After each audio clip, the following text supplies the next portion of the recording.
And you mentioned about LinkedIn and things like that. And I just want to, there's something that was in one of your recent articles. I think it's gonna be your pinned article on your Substack, which is kind of about your journey.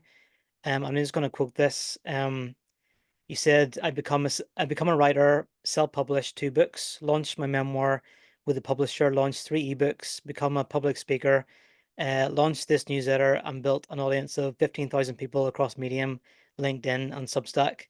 And obviously you've already mentioned some of that, but I mean, for one thing, that's incredible having an audience that size. And I know you've added more to that since then. I think that article was back in January, maybe, and you've had other exciting news happening since then. Um, but in terms of your writing, in terms of building an audience, how did you do that? What kind of advice would you give to people who are trying to create an online audience for their books? And we'll talk about your books in a second, but first of all, your audience, how did you manage to make that happen? Sure. So I think when you're building an audience, the key thing that I wish I had known at the very beginning is that your biggest asset is going to be your email list. Yeah. That's one thing. The reason why is like if you have friends, you have, for example, LinkedIn, I have over 7,000 connections, right? But I don't have an email list there. So how deep can that relationship really go? I don't control when those people see my stuff. I don't control if I send something, I don't know who is going to see it. And so even if you have 100,000, it remains at a very superficial level.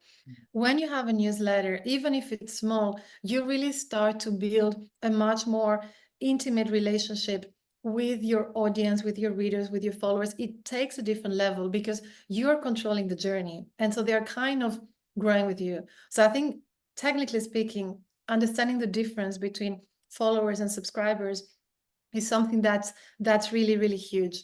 Mm. And in terms of how to grow it, I think one of the things that's really important is to have a vision of what you're trying to do. And what I mean by this is a lot of people, they're obsessed with the word niche. You have to have a niche, you have to have a digital marketing content creator or whatever it is.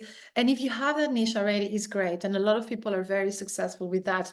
But ultimately, what I think you should ask yourself, and what I ask myself, is how can I help someone who is reading my audience, who is reading my newsletter? How can I help that person? Why would that person want to read what I write? Why would they want to listen to me? And I think that helps you as a North Star, Mm. because very often we as writers, we tend to be very centered on ourselves. I write for myself, and I feel like talking about this topic or this different topic. When we change that shift and we really focus on the person who is at the end of that email, who has like a packed inbox and they're going to receive one email, what is the reason for them to follow you? And I think giving people a clear reason to follow you is something that is very, very effective. Mm.